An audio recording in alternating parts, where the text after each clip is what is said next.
So म screen पनि यहाँको बिचमा राख्न जाँदैछु ताकि हामीले आज सिक्ने कुराहरूलाई हामी हेर्न सकौँ।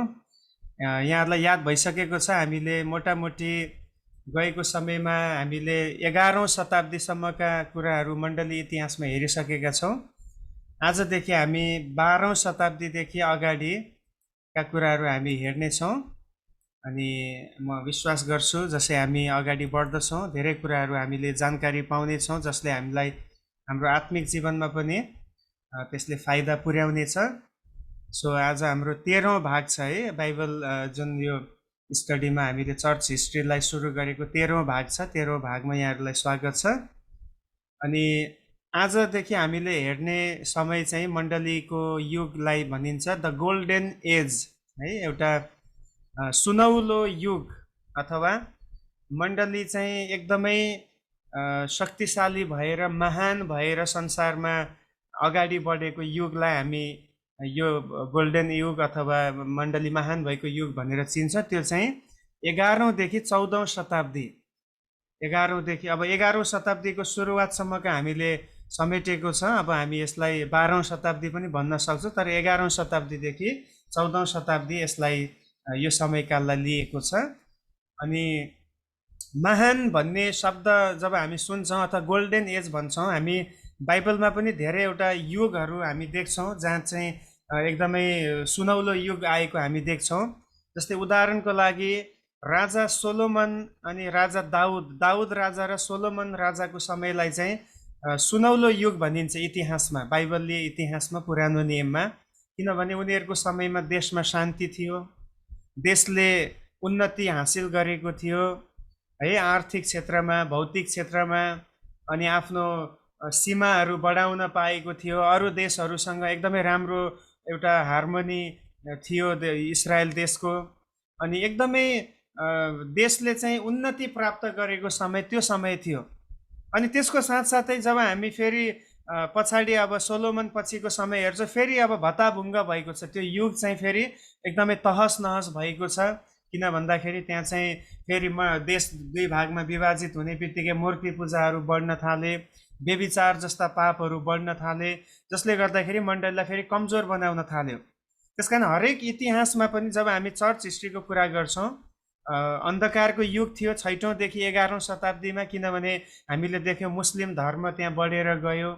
अनि अन्य शक्तिहरूले मण्डलीहरूमाथि कतिचोटि हुकुम गर्न थाले, मण्डलीहरू कमजोर भएको हामीले देख्यौँ भने अब हामी फेरि यो लगभग 300 शताब्दीमा मण्डलीभित्र कतिवटा क्षेत्रमा सुधार आएको छ। अब यसको अर्थ एकदमै मण्डली पहिले जस्तै एकदम आत्मिक भएर गयो भन्नुभन्दा पनि अब त्यो गोल्डन एज यस कारणले भनिन्छ, मण्डलीलाई धेरै कुराहरूमा सुविधाहरू भयो, अनि धेरै पहुँचमा मण्डली पुग्न सक्यो। आफ्नो मण्डलीको लागि आफै नियमहरू बनाएर उनीहरू अगाडि बढ्न सक्ने माहौलहरू भएकोले गर्दाखेरि यो चाहिँ एउटा गोल्डन एज भनेर यो समयलाई हामीले इतिहासमा पाउँदछौँ। सो यो समयमा के भएका थिए हामी मोटामोटी हेर्ने कोसिस गरौँ।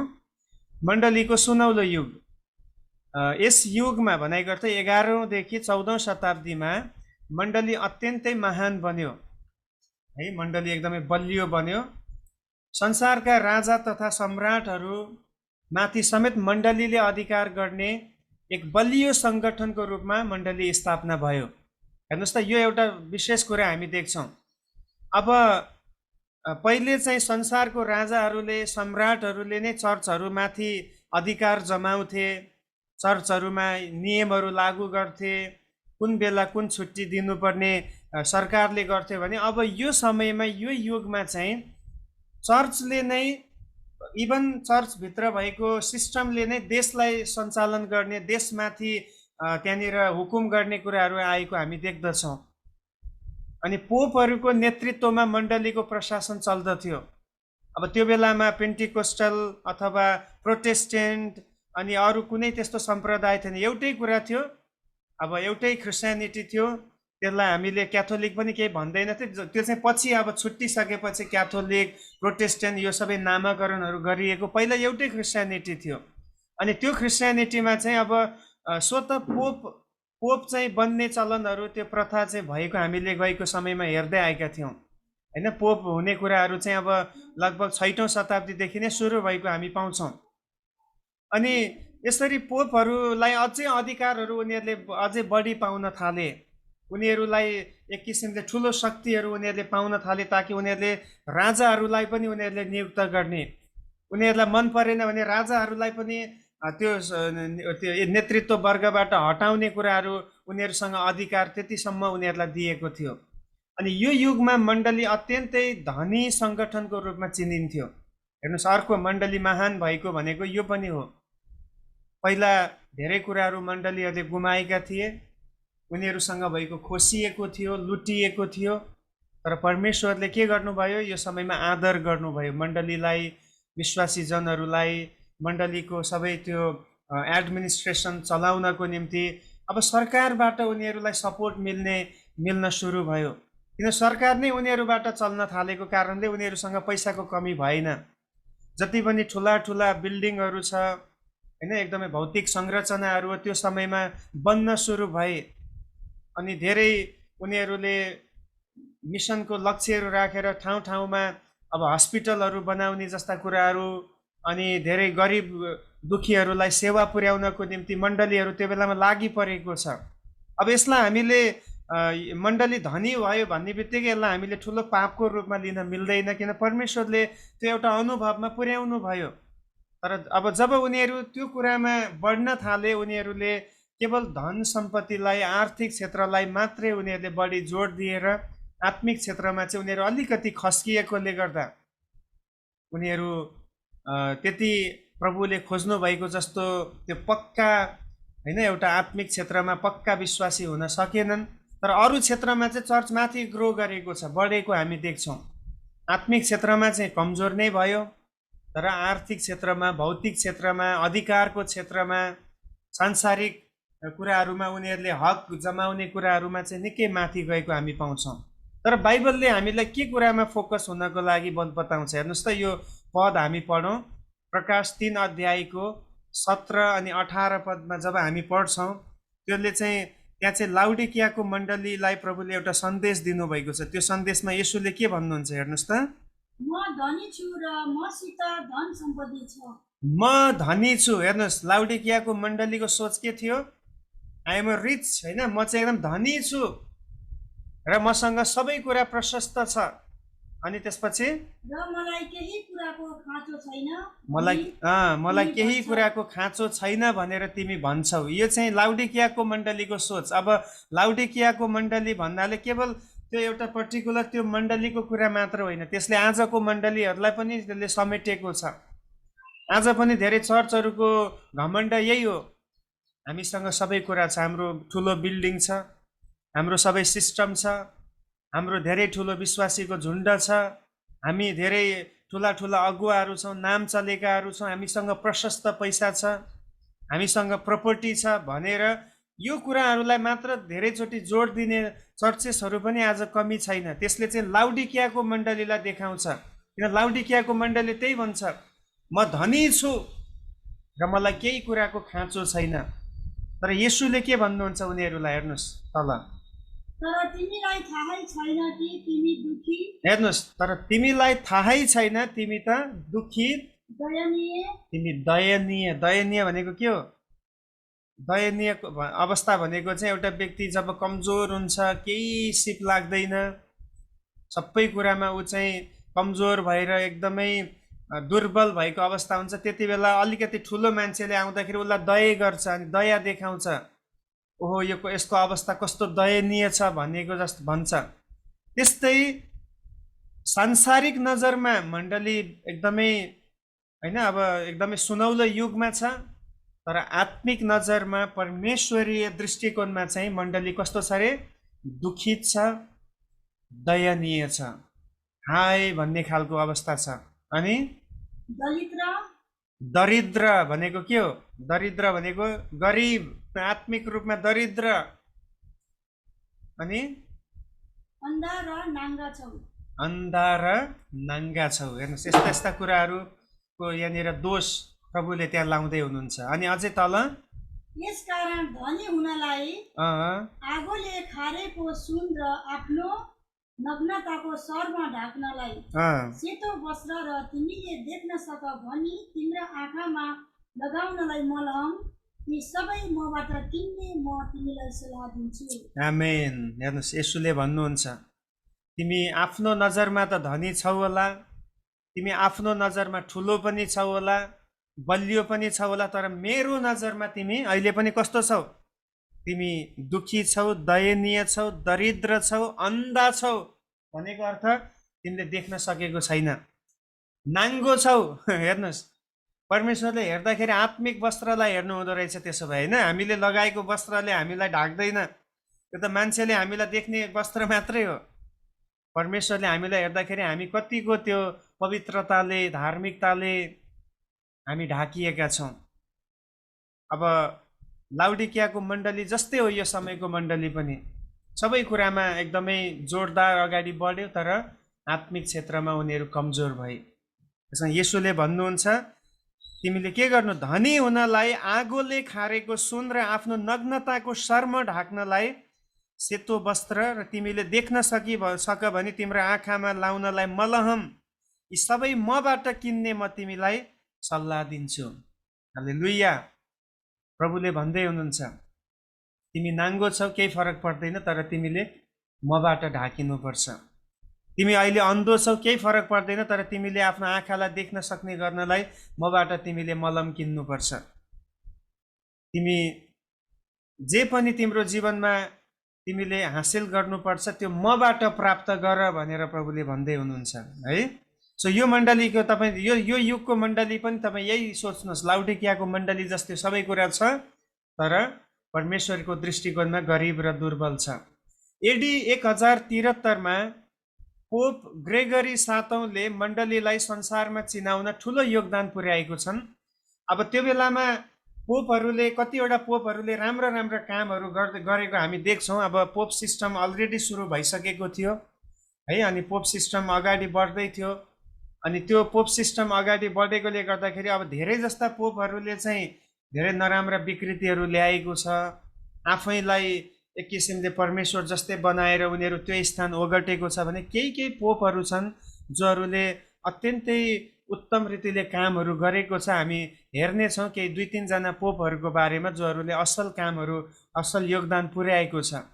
सो सेवा पुर्याउनु पर्छ भन्ने सोच भन्दा पनि सेवा पाउनुपर्छ भन्ने मनसाय चाहिँ अहिले बढेर गयो यो पोपमा। हेर्नुहोस् त, अहिले जुन ग्रेगरी 7औं छ, उसले चाहिँ मण्डलीलाई यसरी चिनाउन थाल्यो। मण्डलीलाई उसले चाहिँ धेरै कुराहरू उसले गरे, तर उनको सोच चाहिँ के थियो भन्दाखेरि मण्डलीमा चाहिँ हामी जान्छौँ, हामीलाई अरूले आदर गर्नुपर्छ, हामीलाई अरूले ढोग्नुपर्छ, हामीलाई तपाईँ हजुर भन्नुपर्छ, हाम्रो सेवा गर्नुपर्छ भन्ने सोच चाहिँ पोपहरूको धेरै जस्तो मेन्टालिटी चाहिँ त्यो हुने गर्दथ्यो।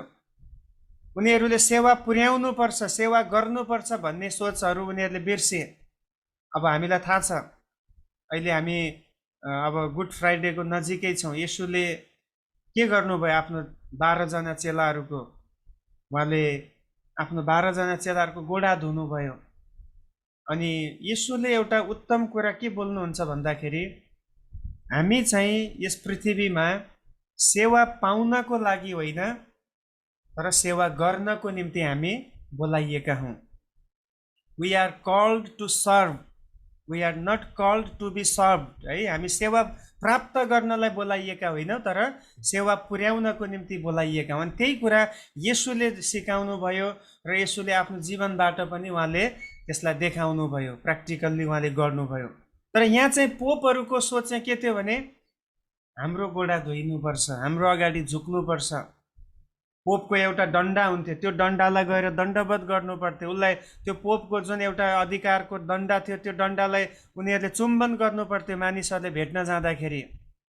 अनि यो कुराहरू है कति गलत कुराहरू छ, प्रभुको वचनभन्दा कति फरक छ।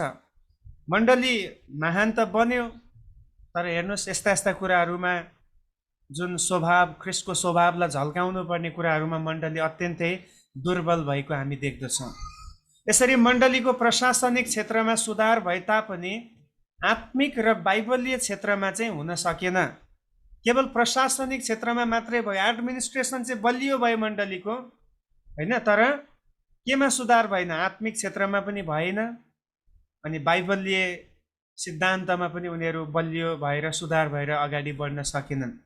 तापनि केही व्यक्तिहरू छन्, अब जस्तै आशिसी भन्ने ठाउँको एउटा फ्रान्सिस भन्ने व्यक्ति, यो मिसनरीको बारेमा मैले बायोग्राफी गर्दैछु, तपाईँले 1-2 दिनमा पाउनुहुन्छ है। आशिसीका फ्रान्सिस भन्ने एकदमै है, ऊ चाहिँ म्यान अफ प्रेयर भनेर चिनिन्छ, एकदमै प्रार्थनाको व्यक्ति भनेर चिनिन्छ आशिसीको फ्रान्सिस चाहिँ।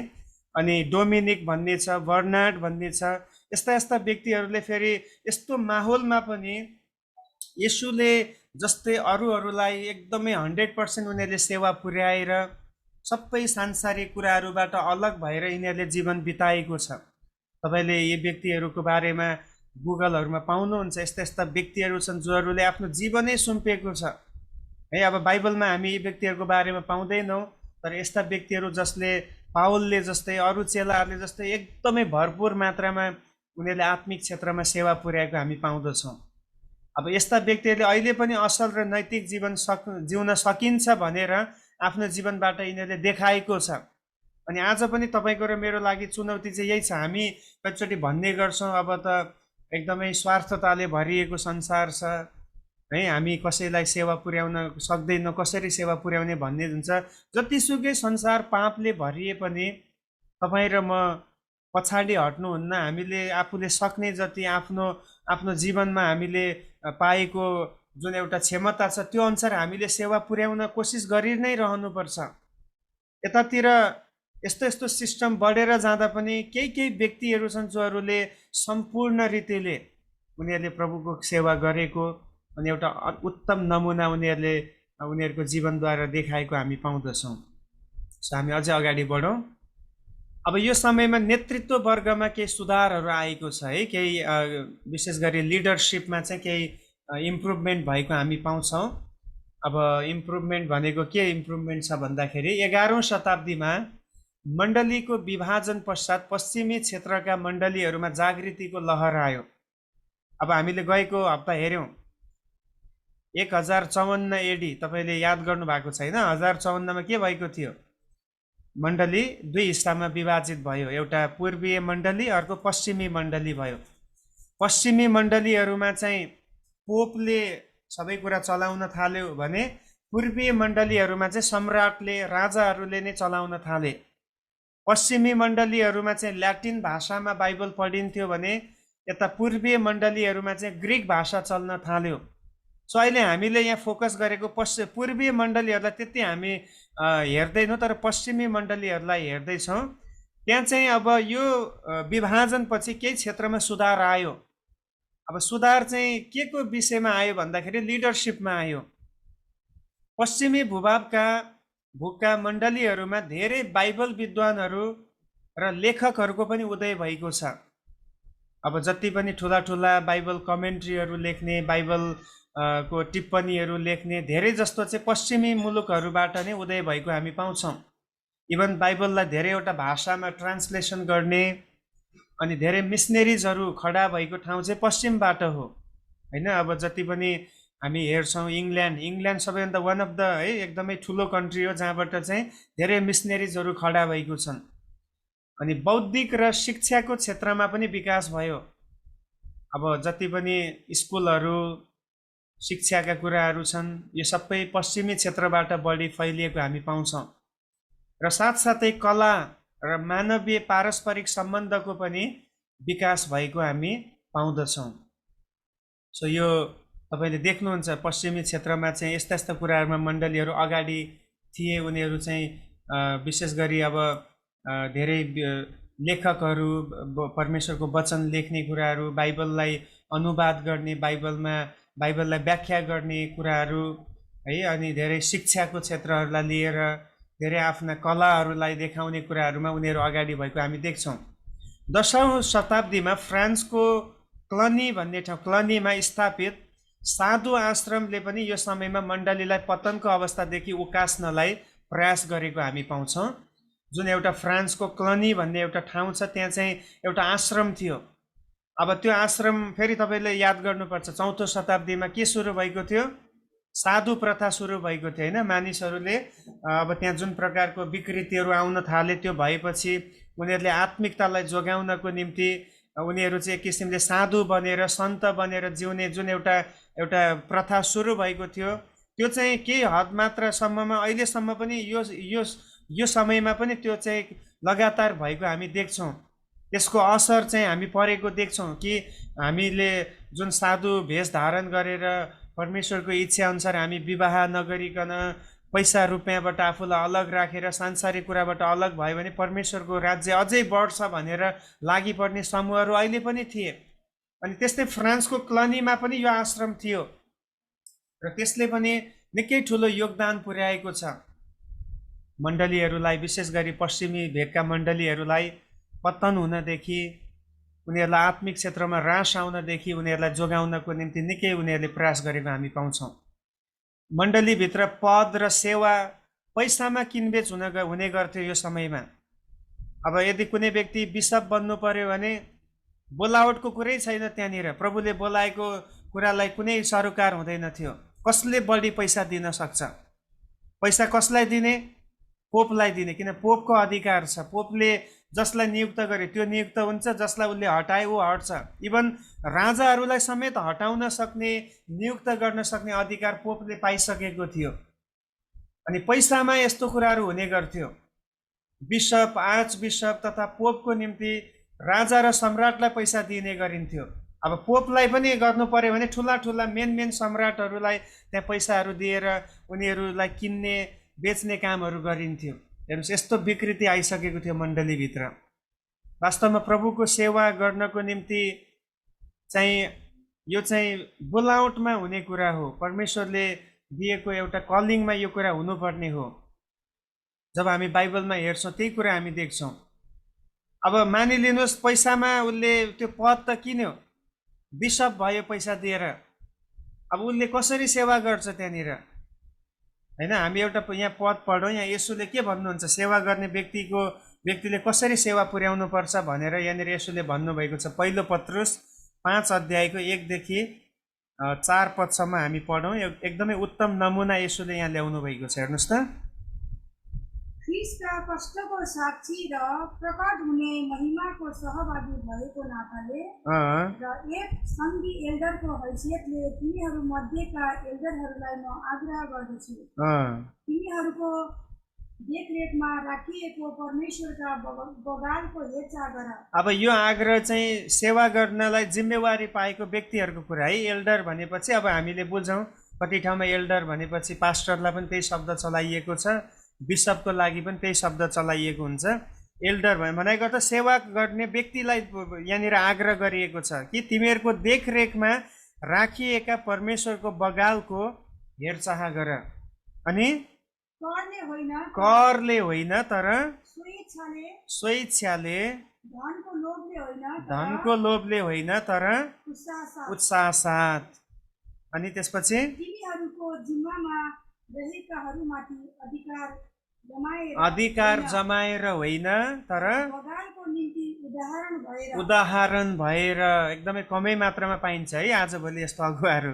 अधिकार जमाएर गर्ने हजारौँ भेटिन्छ, तर प्रभुले के भन्नु? प्रभुले पनि अधिकार जमाएर काम गर्नु भने उहाँले देखाउनु भयो, उदाहरण देखाउनु भयो।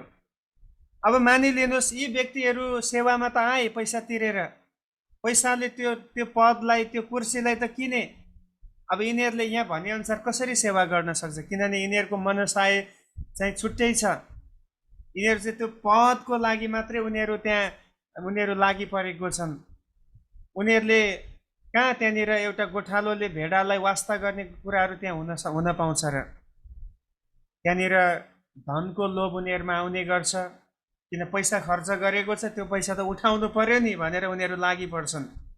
अनि कर कापमा होइन, एकदमै केही गर्नु पर्यो भने पनि अब गाह्रो मानेर गरौँ कि नगरौँ भनेर गर्ने कुराहरू हामी यहाँ देख्छौँ। तर येशूले हामीलाई भन्नुभएको छ, प्रभुको बोलावट भएको व्यक्ति, प्रभुले नियुक्त गर्नुभएको व्यक्तिले मण्डलीलाई अथवा आफ्नो बगाललाई उनले कसरी हेर्नुपर्छ भन्ने कुरा 2 र 3 पदमा हामी देख्छौँ। यहाँ भनेको कुराहरू चाहिँ करले होइन स्वेच्छाले। सो सेवकाई केबाट हुनुपर्छ? स्वेच्छामा हुनुपर्छ। करमा होइन, करमा कोही पनि टिक्न सक्दैन। त्यही भएर मैले आजभोलि कतिजना मलाई भन्नुहुन्छ म पनि सेवा गर्न चाहन्छु, मलाई बाइबल स्कुल पठाउनुहोस् भन्नुहुन्छ। मैले पहिला सोध्छु तपाईँ किन जान चाहनुहुन्छ? अब कसैले जाऊ भनेको भरमा जाने हो भने त त्यहाँ त गडबड हुन्छ, किनभने करमा जाँदैछ। करमा गइसकेपछि त त्यहाँको भात मिठो लाग्दैन उसलाई, अनि फेरि त्यहाँनिर अब सबै कुरा मिठो नहुने बित्तिकै गनगनाउन थाल्छ।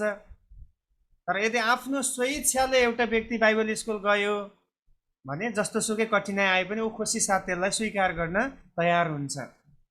अब सेवामा पनि त्यही हो, सेवा गर भनेर या आइज भनेर म दिन्छु भनेर कसैले बोलाएर गर्नुमा र आफूले त्यो एउटा बोझ पाएर प्रभुको एउटा प्रेमले भरिएर इच्छा लगाएर गर्नुमा धेरै फरक हुन्छ होइन। अब प्रभुले बोलावट दिएर त्यो एउटा कलिङमा गर्यो भने चाहिँ त्यहाँ गनगन हुँदैन, जुनसुकै अवस्थामा पनि ऊ खुसी भएर गर्छ। जसरी पावलले भन्छ कि घटीमा होस् या प्रशस्ततामा होस् मैले प्रभुमा सन्तुष्ट रहन सिकेको छु, किन उसले करले गरेको छैन, उसलाई भित्र बोझ छ। प्रभुले उसलाई दर्शन दिनुभयो, त्यो बोलावट त्यो दर्शनले उनलाई बलियो बनायो सेवाको निम्ति। तर अब पावल जस्तै पावलसँग हिँड्ने अरू कतिजना थिए जसले धोका दिए पावललाई, प्रभुलाई पनि प्रभुको सेवामा उनीहरूले धोका दिए, किनभने उनीहरू करमा हिँड्दै थिए। पावलले हिँड भनेको भरमा उनीहरू हिँडेर भएन। अनि यहाँ एउटा एकदमै ठुलो उदाहरण हामी देख्छौँ कि हामीले सेवा गर्दाखेरि चाहिँ जहिले पनि हामीले एउटा नमुना बनेर उदाहरण बनेर हामीले गर्नुपर्दछ। कर कापमा होइन, धनको लोभमा होइन, हामीले एउटा आदरमा एउटा आफ्नो इच्छामा अनि मानिसहरूलाई आदर गरेर यो काम गर्नुपर्दछ। अनि 4 पदमा भने जस्तै र जब मूल गोठालो भनेको प्रभु येशू ख्रीष्ट मूल गोठालो हुनुहुन्छ, उहाँ प्रकट हुनुहुनेछ, तब तिमीहरूले महिमाको नओइलाउने मुकुट प्राप्त गर्नेछौ। आमेन।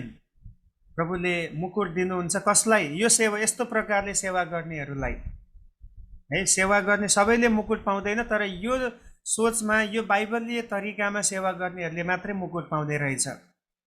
जब मूल गोठालो प्रकट हुनुहुन्छ उहाँले त्यो नओइलाउने रहिरहने मुकुट यस्तो नमुना बनेर सेवा गर्ने व्यक्तिहरूलाई दिनुहुन्छ। हामी नेक्स्ट स्लाइडमा जानेछौँ।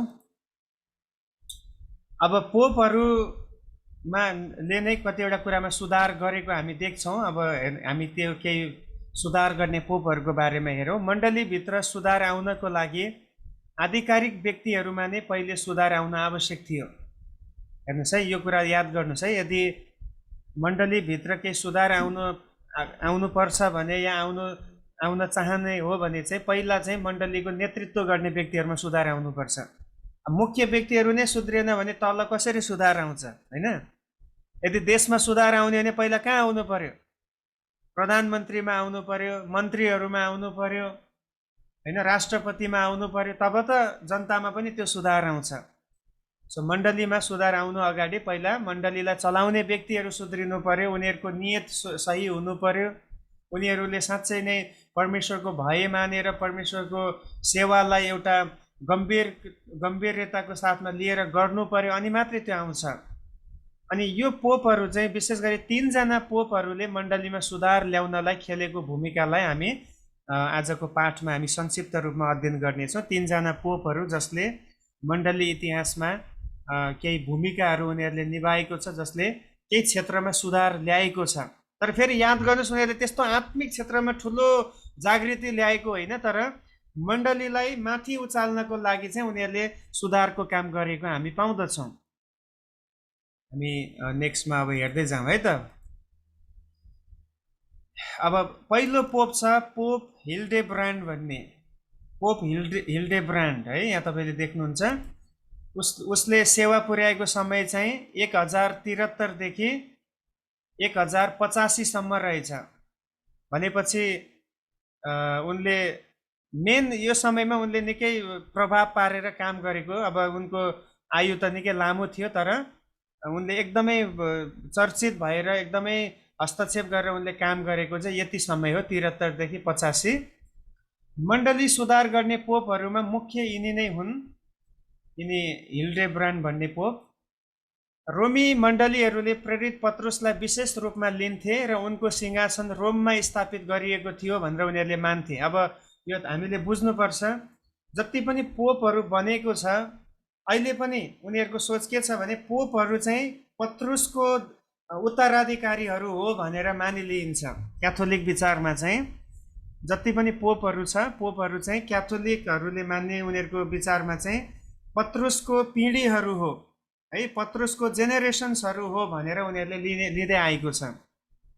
सो अब यहाँनिर 1059 मा एउटा आवाज आयो रे।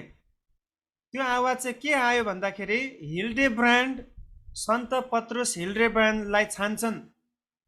अब यो आवाज आएको रहेछ है, सन्त पत्रुसले चाहिँ यो हिल्डेब्रान्ड भन्ने व्यक्तिलाई छानेको छ पोप बन्नको निम्ति भन्ने यस्तो आवाज आयो रे त्यो समयमा।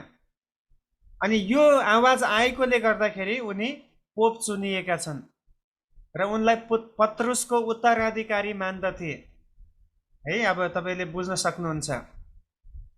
अनि उनले चाहिँ क्रिस्चियन मण्डलीलाई लगभग 25 वर्ष सेवा पुर्याएर सुधार ल्याए। मुख्य उनले काम गरेको 73 देखि 85 हो, 1073 देखि 1085। तर अब समग्र रूपमा उनी नियुक्त भएदेखि अन्तिमसम्मको कुरा हेर्दा चाहिँ लगभग 25 वर्ष उनले क्रिस्चियन मण्डलीमा उनले सेवा पुर्याएको छन् पोप बनेर है। अनि उनी पोप बन्नुको पछाडि उनको विशेषताले भन्दा पनि यो आवाज आएछ, यस्तो आवाज आयो कि हिल्डेब्रान्डलाई चाहिँ सन्त पत्रुसले नै छानेको छ, यसकारण उनलाई पोप बनाउनुपर्छ भन्ने कुराहरू। योभन्दा अगाडि हिल्डेब्रान्ड भन्दा अगाडि एउटा पोप थिए, उनी अत्यन्तै दुष्ट थिए। उनले चाहिँ धेरै कुराहरूमा एकदमै उनले त्यहाँनिर रुपियाँ पैसाको क्षेत्रमा पनि घोटाला गरेकोले गर्दाखेरि मानिसहरू एकदम कन्फ्युजनमा थिए, के गर्ने, कसलाई छान्ने, कसलाई नियुक्त गर्ने भन्दाखेरि त्यस्तो प्रार्थना गर्दाखेरि सायद यिनीहरूले यस्तो आवाज सुने। अनि यो आवाज सुनेपछि हिल्डेब्रान्डलाई त्यहाँ छानेको हामी पाउँदछौँ। अब यिनका दुईटा प्रमुख विचारहरू हामी पाउँछौँ। दुईटा प्रमुख विचार चाहिँ पहिलो के छ भन्दाखेरि मण्डली चाहिँ संसारदेखि अलग हुनुपर्छ। अब संसार भन्नाले यो भौतिक संसारदेखि अलग हुनुपर्छ भनेको नि, तर संसारको नियमहरू संसारको सिस्टमदेखि चाहिँ अलग हुनुपर्छ। किनभने योभन्दा अगाडि मण्डली संसार जस्तै भएर सबै कुरामा सहभागी भएर हिँड्दै थियो। त्यति उनीहरूले बाइबलीय शिक्षालाई अलग हुनुपर्छ भन्ने शिक्षालाई उनीहरूले मान्न छोडिसकेको थियो। त्यसकारण हिल्डेब्रान्डले चाहिँ सुधार ल्याउन खोज्दैछ। उनको एउटा प्रमुख विचार के भने हामी ख्रिस्टको चुनिएका जाति हौँ, ख्रिस्टको रगतले हामीलाई अलग्याउनु भएको छ, हामीलाई किन्नु भएको छ, हामी अन्धकारबाट ज्योतिमा सारिएका छौँ। त्यसकारण अब हामी संसारको जस्तै सदृश्य नबनाऊ, यो उनको विचार थियो। अनि यो बाइबलीय हो होइन।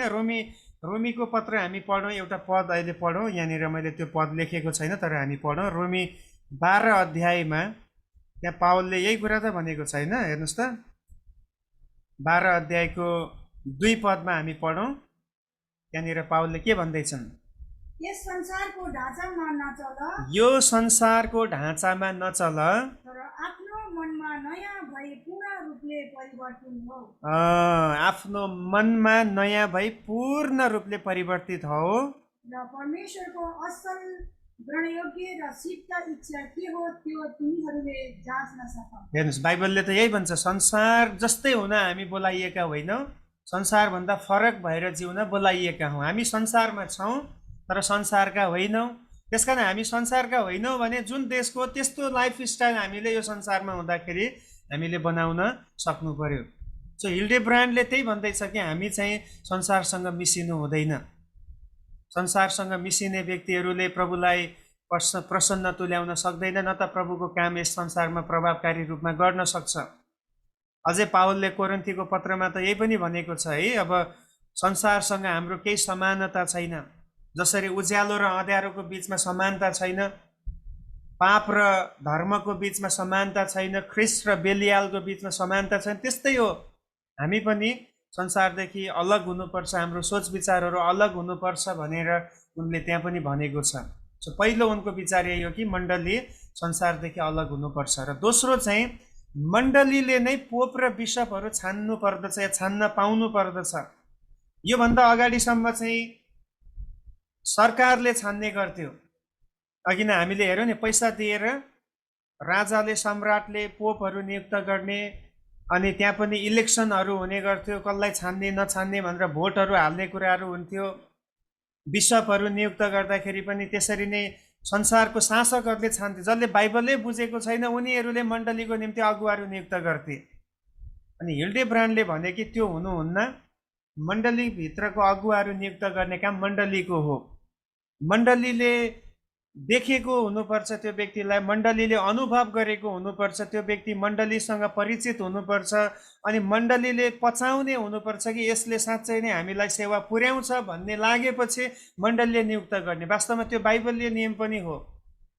जसरी आजभोलि पनि सङ्घ संस्थाहरूले कुनै व्यक्तिलाई पास्टरसिपको अर्डिनेसन गर्दाखेरि, हुन त आजभोलि धेरैचोटि यो विकृति पनि भएको छ है, आफ्नो सङ्ख्या बढाउनलाई हामीसँग यति 100 पास्टर्स छन् भनेर चिन्दै नचिनेकोलाई पनि अर्डिनेसन दिने कुराहरू छ। तर वास्तवमा त्यो बाइबलले हिसाबले हेऱ्यो भने चाहिँ मण्डलीले होइन अब स्वीकृति दिएको व्यक्ति कि यो व्यक्ति चाहिँ पास्टर बन्नको लागि योग्य छ, यो व्यक्तिले चाहिँ वास्तवमा गोठालीय सेवा गर्छ भनेर त्यसरी एक किसिमले एप्रुभल दिइसकेपछि मात्रै अनि उसलाई चाहिँ अर्डिनेसन गरिने कुरा चाहिँ राम्रो कुरा हो। त्यो बाइबलीय तरिका हो। सो यही कुरा, यही विचार चाहिँ हिल्डेब्रान्डले ल्याएको हामी पाउँछौँ। मण्डलीको देखरेख गर्नेहरू चाहिँ सम्पूर्ण रूपले बाहिरी कुराहरूबाट अलगिएर सेवाप्रति नै समर्पित हुनुपर्छ भनेर उनले भन्दैछन्। यो पनि कति असल कुराहरू होइन। अब सेवा गर्ने व्यक्तिहरू चाहिँ सबै कुरामा हात हालेको हुनुहुन्न, किन यसुले के भन्नुभयो, एउटा नोकरले दुईटा मालिकलाई खुसी तुल्याउन सक्दैन। एउटा व्यक्तिले, एउटा सेवकले एउटै मालिकलाई खुसी तुल्याउन पर्छ र खुसी तुल्याउन सक्छ। अब आजभोलि पनि समस्या के छ भन्दाखेरि हामी धेरैवटा कुरामा हात हालेर धेरै कुरा हामी हासिल गर्न चाहन्छौँ, प्रभुलाई पनि हामी प्रसन्न तुल्याउने कोसिस गर्छौँ, अनि प्रभुलाई मन नपर्ने कुरामा पनि हात हालेर अनि त्यसलाई पनि हामी कतिचोटि हासिल गर्न चाहन्छौँ। त्यो हुनै सक्दैन। एउटै मात्र मालिक हामीले बनाउनुपर्छ, दुईटा मालिक हुनै सक्दैन है। हाम्रो जीवनमा, पहिलेको जीवनमा धेरैवटा मालिकहरू थिए। जब हामी प्रभुमा थिएनौँ सबै मालिकै मालिक हो। संसारका कुराहरू हाम्रो जीवनमा मालिक बनेर राज्य गर्थे, धन सम्पत्तिले हामीमा राज्य गर्थ्यो, हाम्रो आफ्नै स्वभावले पनि हामीमा राज्य गर्थ्यो। हामी कति घमण्डी थियौँ, घमण्ड हाम्रो मालिक बनेको थियो पहिले होइन। हामी कति रिसा थियौँ, रिस हाम्रो मालिक बनेको थियो पहिले। लोभी थियौँ हामी, लोभ हाम्रो मालिक बनेको थियो पहिले। पाप नगरिकन हामी जिउन सक्दैनथ्यो, त्यो पापका कर्महरू मालिक थिए हाम्रो जीवनमा। तर अहिले चाहिँ हाम्रो मालिक चेन्ज हुनुभएको छ, उहाँ येशू ख्रीष्ट हुनुहुन्छ। सो उहाँदेखि बाहेक अरू कुरालाई हामीले मालिक बनाउन मिल्दैन। भनाइको अर्थ एउटा जीवनमा एउटा मालिकलाई सम्पूर्ण रीतिले अपनाउने कुरा। अहिले पनि हामी जुममा छौँ है, कतिजनाको भिडियो आउँछ, अब हामी सेवामा छौँ, कतिजना काम पनि गर्दै होला। एउटा मैले त्यो उसमा देखेको थिएँ, कसैले हालेको थियो, वर्क फ्रम होम भनेर थियो है। अनि घरबाट काम गर्ने भन्दै थियो, टाई र सुट लगाएर बसेको छ कम्प्युटरको अगाडि, तर तल चाहिँ तरकारी काटिरहेको छ। अब वर्क फ्रम होम त भइहाल्यो नि, हेर्दाखेरि टाई सुट लगाएको छ अनि तरकारी काटेर बसिरहेको छ, आलु छिलेर बसिरहेको छ। सो प्रभुले हाम्रो हेर्नुहुन्छ होइन। हामी यदि सङ्गतिमा बसेको छ भने 100% सङ्गतिमै हुनुपर्छ।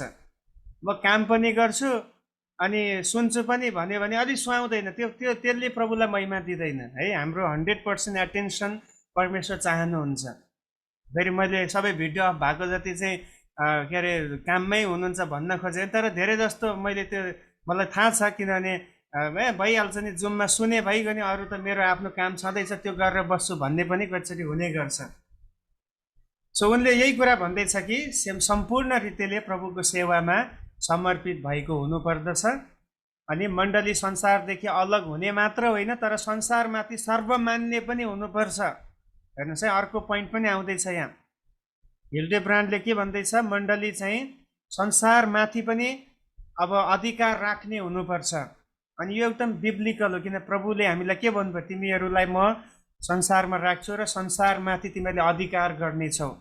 भनाइको अर्थ यहाँका दुष्ट कर्महरूमाथि हामीले अधिकार गर्छौँ येशूको नाउँमा होइन। शैतानिक कामहरूमाथि, सबै नियमहरूमाथि मण्डलीको हाबी हुनु आवश्यक छ। मण्डलीको प्रभाव त्यो ठाउँमा बढ्नु पर्दछ। उनले अत्यन्तै असल विचारहरू यसरी ल्याएको हामी पाउँदछौँ।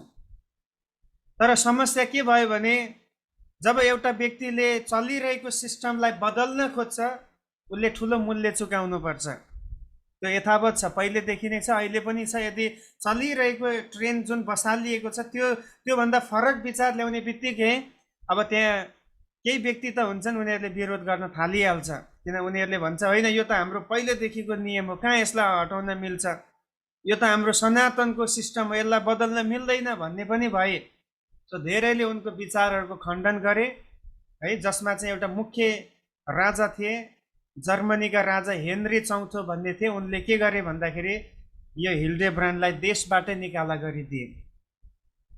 अब एक किसिमले हिल्डेब्रान्डले यही भनेको थियो कि राजाहरूलाई अधिकार छैन मण्डलीमाथि शासन चलाउने, होइन, मण्डलीमा शासन चलाउन, मण्डलीका नियमहरू बनाउन, मण्डलीमा सेवकहरू नियुक्त गर्ने काम मण्डलीको हो भनेर उनले विरोध गरेको थियो त्यो कुरालाई।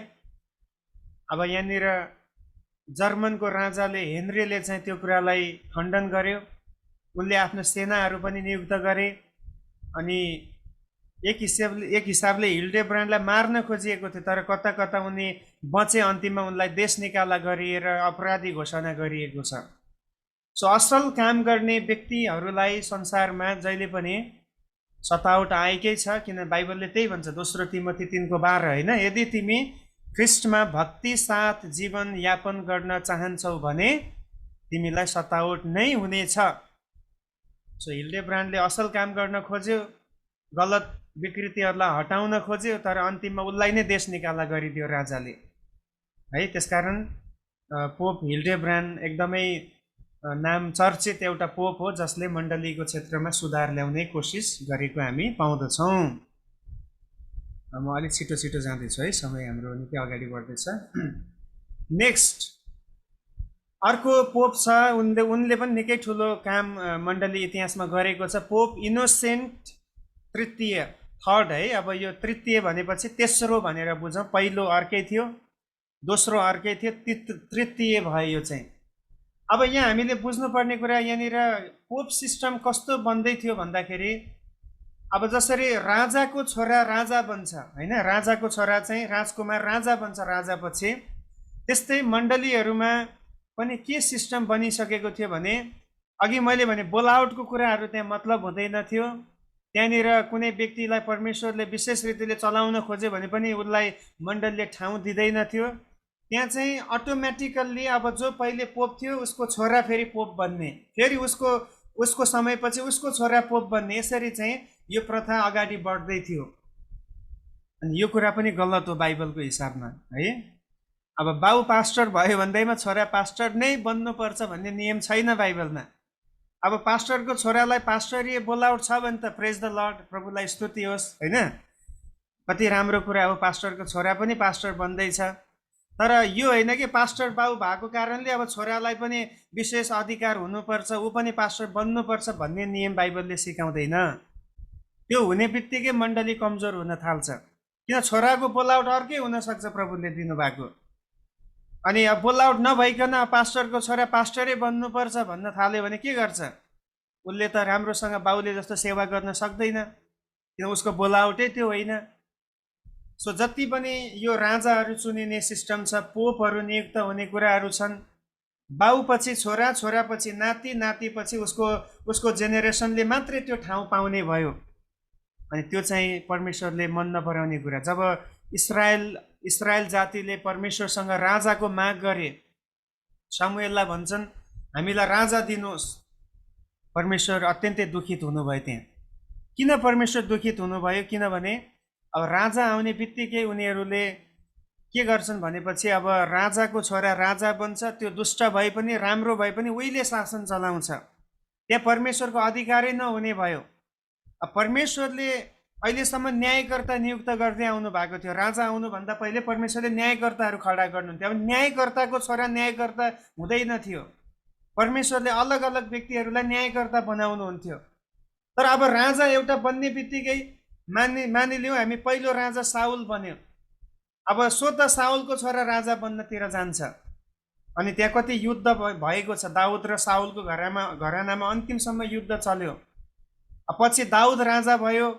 परमेश्वरको नजरमा दाउद एउटा धर्मी व्यक्ति भएकोले परमेश्वरले दाउदलाई अब प्रतिज्ञा गर्नुभयो कि तेरो वंशबाट राज्य गर्ने व्यक्तिको कमी हुने छैन। तर त्यहाँ पनि पछि पछि समस्या भएको छ। अरू अरू घरानाले पनि राजा बन्नको निम्ति आफूलाई राजा घोषणा गरेर त्यहाँनिर धेरैवटा समस्या ल्याएको हामी पाउँछौँ। सो यही कुराहरू हामी देख्छौँ है। पोप इनोसेन्ट एक रोमी नागरिक थिए। उनी पेरिसबाट ईश्वर शास्त्र यानि कि थियोलोजी उनले पेरिसबाट गरे र बोलोग्नाबाट कानुन पढेका थिए। अब इनोसेन्ट भन्ने पोप अत्यन्तै विद्वान रहेछन् है। उनी अत्यन्तै बुद्धिमानी छन्। उनी एउटा रोमी नागरिक भएपछि हरेक कुरामा अधिकार भएको थिए। उनका काका पनि पोप थिए। अब हेर्नुहोस् त, घराना नै पोपको घराना उनको। र यिनी 30 वर्षमा पुरोहित भए भनेको, अब पुरोहित भनेको पास्टर सम्झिनुहोस्, फादर होइन, फादर बने र 37 वर्षमा उनी पोप भए। फादर भएको 7 वर्षपछि उनको प्रमोसन भएछ। उनले पोपको दर्जा हासिल गरे। पोप हिल्डेब्रान्डको अभियानलाई यिनले सफल बनाए। अब अघि हामीले हेऱ्यौँ, हिल्डेब्रान्डलाई त देश निकाला गरियो, अन्तिममा उनी आफ्नो देशमा फर्किन पाएनन्। तर उनको जुन एउटा मुभमेन्ट उनले सुरु गरेको थिए, त्यो मुभमेन्टलाई यो इनोसेन्ट भन्ने पोपले चाहिँ यसलाई सफल तुल्याए, यसलाई चाहिँ कार्यान्वयनमा ल्याएको हामी पाउँछौँ। मण्डलीमाथिको मुख्य अधिकार अब पोपको हातमा आयो र राजा र सम्राटहरूले समेत पोपबाट आशीर्वाद लिनुपर्ने भयो। फ्रान्सका राजा फिलिप र बेलायतका राजा जोनले यिनलाई नै सर्वोच्च मान्न थाले। अब जुन एउटा त्यहाँनिर मुभमेन्ट सुरु भएको थियो कि अब मण्डलीलाई चाहिँ संसारको शासकहरूले चलाउने होइन, तर मण्डलीद्वारा चाहिँ सबै कुरा चलिनुपर्छ भनेर एउटा मुभमेन्ट त्यो बेला सुरु भएको थियो। त्यो चाहिँ यो समयमा आएर पुरा भएको हामी पाउँदछौँ। अनि यहाँ चाहिँ अब राजाहरूले अब जब उनीहरूले शपथ ग्रहण गर्छन्, म आजदेखि राजा भएँ भनेर भन्दाखेरि उनीहरूले आशीर्वाद लिनको निम्ति पोपको अगाडि जाने गर्छन्। अहिले पनि जब अमेरिकामा ट्रम्प होइन, जब अहिले त बाइडेन आएको छ, ट्रम्प त्यहाँको अब प्रेसिडेन्ट हुँदाखेरि उनले चाहिँ अहिलेको जो पोप हुनुहुन्छ, पोपको अगाडि गएर उनले आशीर्वाद लिएर प्रार्थना गरेर उनी आए।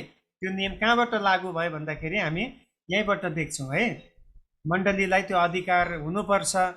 परमेश्वरको दासहरू चाहिँ संसारको अधिकारभन्दा ठुलो अधिकार पाएकाहरू हो भन्ने हिसाबमा उनीहरूले यसरी आफ्नो आवाज उठाएकोले गर्दाखेरि उनीहरूले यो अधिकार पाएको हामी पाउँछौँ। अनि युरोपका धेरैजसो भूभागहरूमा अब पोप इनोसेन्ट तृतीयदेखि पोपहरूले नै अधिकार गर्ने नियम बन्यो र साथै हरेक पश्चिमी मण्डलीहरू पोपहरूको अधीनमा बस्नुपर्ने बाध्यता भयो।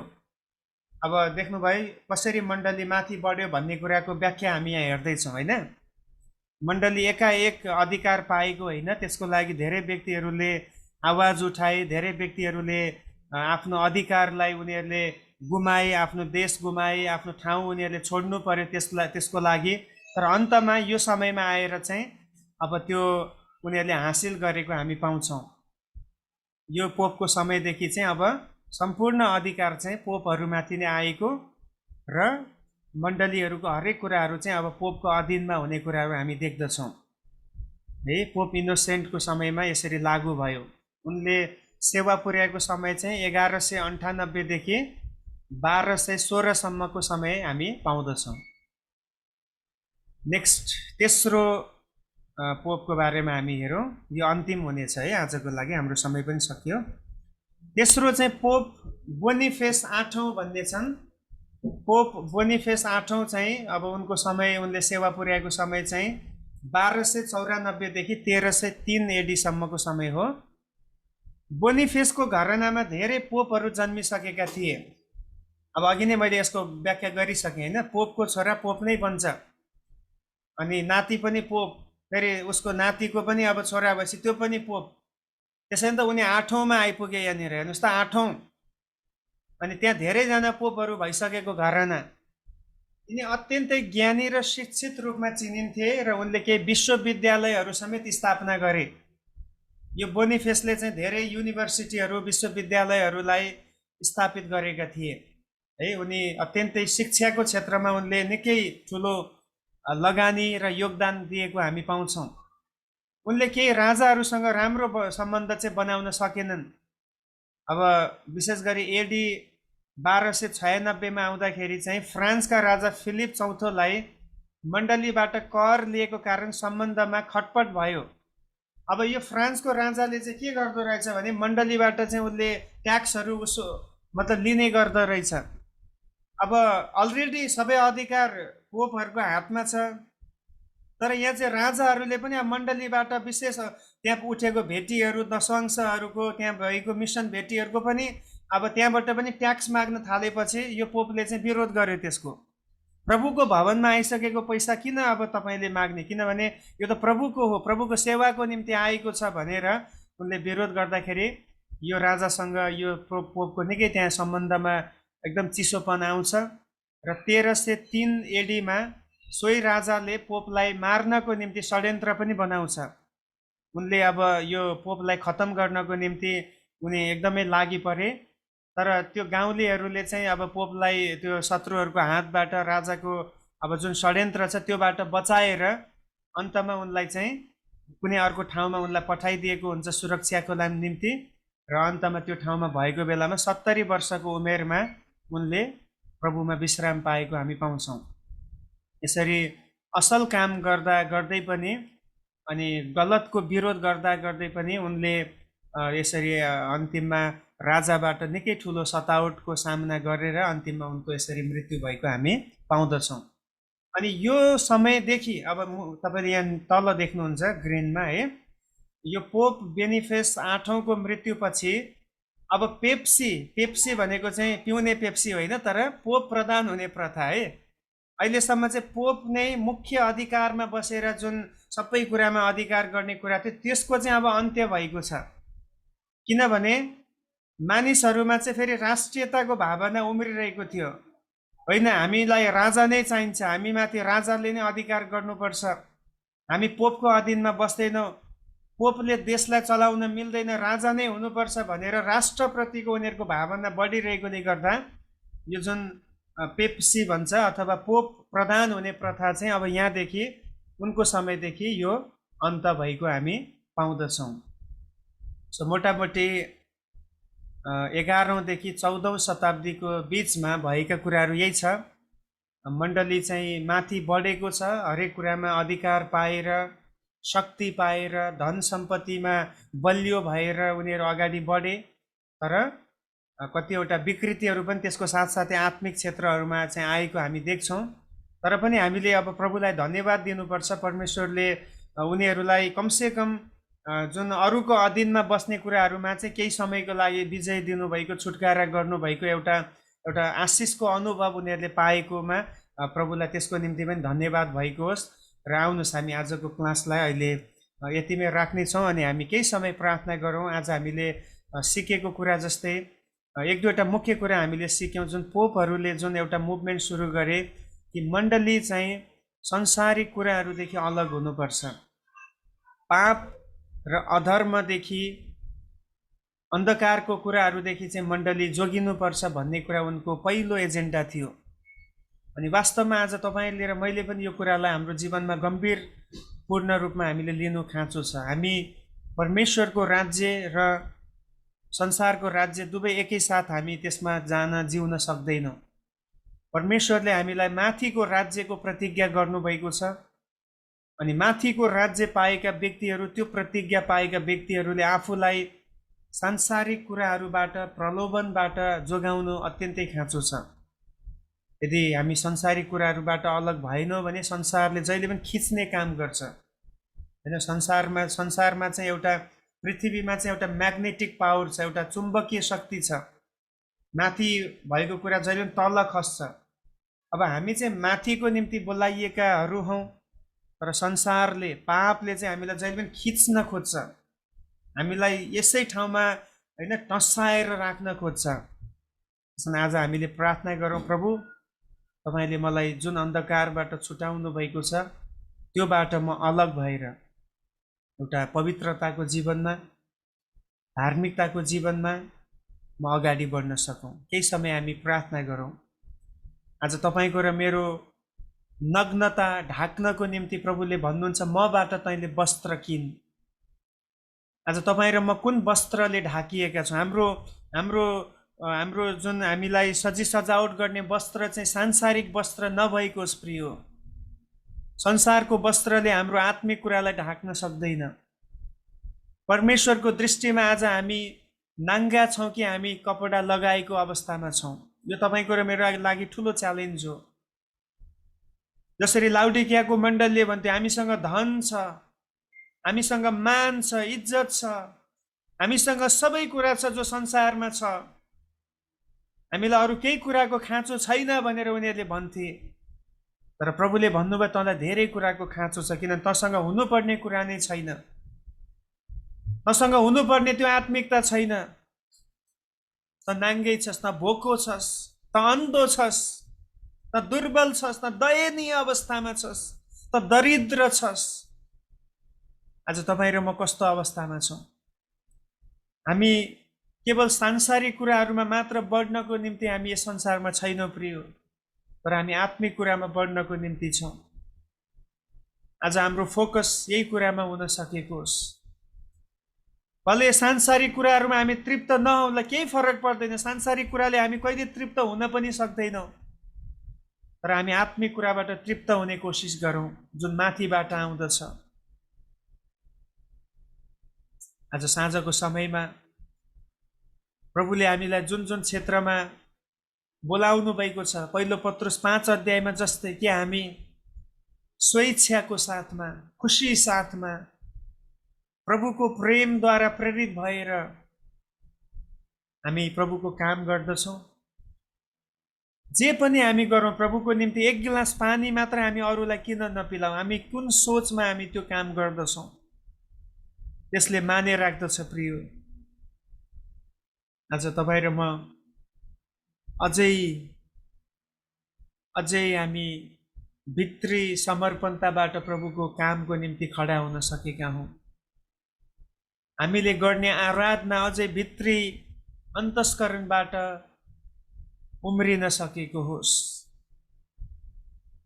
आज साँझ प्रार्थना गरौँ। तपाईँलाई जुन जुन विषयमा प्रभुले आज साँझ तपाईँको मनमा बोल्नु भएको छ, घचघच्याउनु भएको छ, त्यो विषयको लागि प्रार्थना गर्नुहोस् आफ्नो मनमा प्रभुसँग। हालेलुया, हालेलुया। हामी धन्यवाद गर्छौँ परमेश्वर,